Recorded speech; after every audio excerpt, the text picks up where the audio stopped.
Kata Kierkegaard, manusia itu terlahir ke dunia ini untuk memberi dan menerima cinta. Tanpa pengalaman itu, hidup akan jadi hampa. Jadi kalau ada yang tanya, untuk apa aku hadir ke dunia? Untuk mencintai dan untuk dicintai. Tidak kok, kita itu untuk berbuat baik kok iya. Ketika kita berbuat baik, kita akan dicintai orang. Dan kebaikan puncak itu tidak lain ya cinta itu sendiri. Jadi hidup ini ya isinya hanya untuk mencintai dan dicintai. Hubungan kita dengan apapun ya puncaknya nanti cinta. Termasuk dengan Tuhan.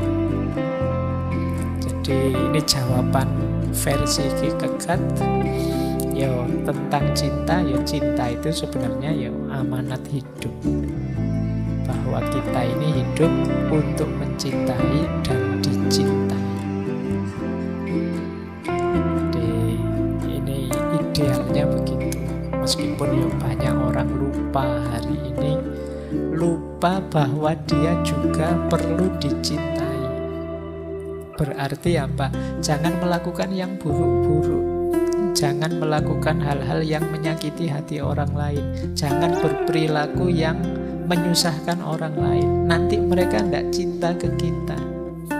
Kalau tidak cinta ke kita, itu akan ada kegelisahan tersendiri dalam diri kita. Karena di antara fitrah kita itu fitrah untuk dicintai. Kalau ada orang tidak senang dengan kita, benci dengan kita, itu kan kita tidak nyaman. Meskipun kita merasa kita yang benar.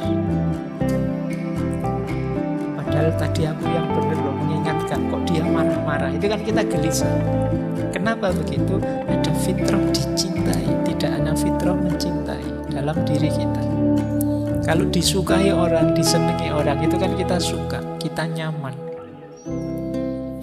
Jadi kita melakukan aneka kebaikan, aneka pencitraan, itu kan bagian dari dorongan jiwa untuk dicintai.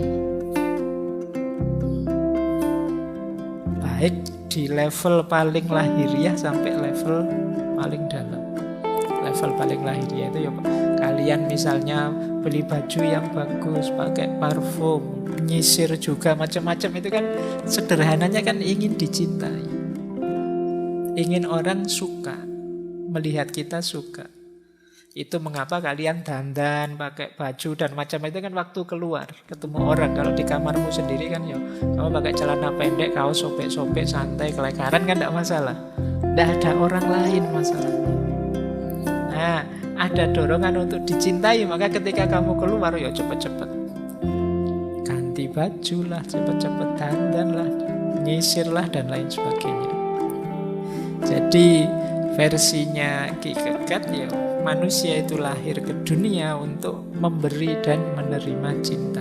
Kalau tidak ada ini, hidup rasanya hampa. Tidak ada orang atau sesuatu yang kita cintai dan kita juga tidak dicintai balik.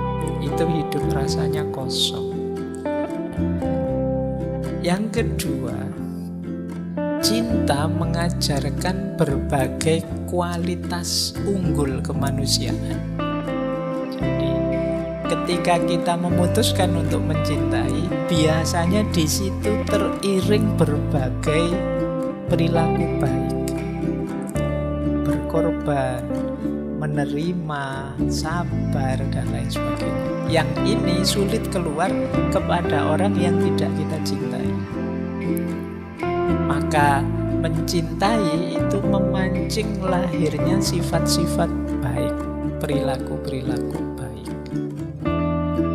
Sehingga dia jadi penting. Yang ketiga, cinta itu membuat hidup lebih hidup. Kalian bisa merasakan lah ya, waktu jatuh cinta, waktu mencintai, itu kan meluap-luap jiwamu. Pengen ketemu terus, pengen dekat terus, pokoknya bergairah sekali hidup. Kebalikannya yang sedang patah hati, rasanya dunia gelap, tidak tahu mau apa lagi, tidak ada yang enak mau lakukan apa-apa, kebalikannya. Jadi dalam budaya Jawa ada peribahasa urip itu urup, hidup itu nyala. Itu kalau kamu telusuri maknanya lebih jauh, yang dimaksud urup itu apa? Nyala cinta. Menghidupkan hidup itu tentu saja dengan cinta.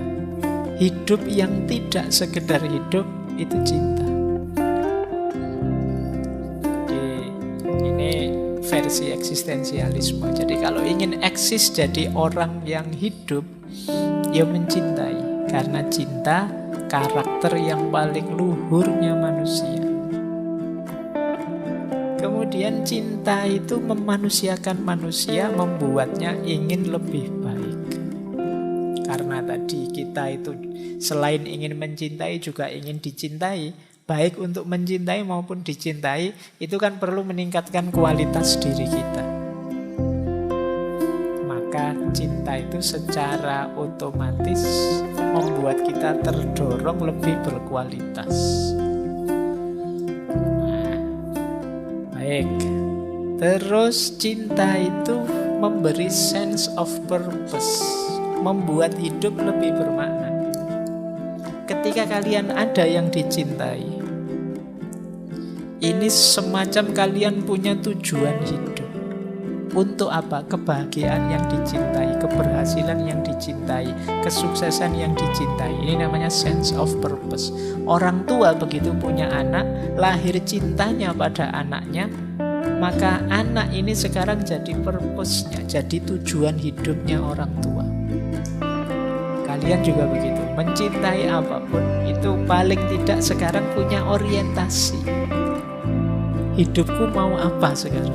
Nah, ketika kemarin belum punya pacar misalnya, kalau ditanya gimana masa depanmu, masih bingung Pak. Tapi sekarang punya pacar, paling tidak kamu bisa jawab ingin membahagiakan dia selamanya Pak misalnya. Yo kan versi gombalnya kan begitu. Tapi paling tidak kan ada tujuan sekarang. Hidupmu ada yang dituju. Saya ingin cepat lulus Pak, biar cepat dapat kerja terus bisa melamar. Itu kan paling tidak memberi sense of purpose. Ada tujuan. Atau kalau belum punya ya kamu mencintai siapalah gitu, sahabat atau sopo, itu memberi sense of purpose. Dan puncaknya tentu saja mencintai Tuhan.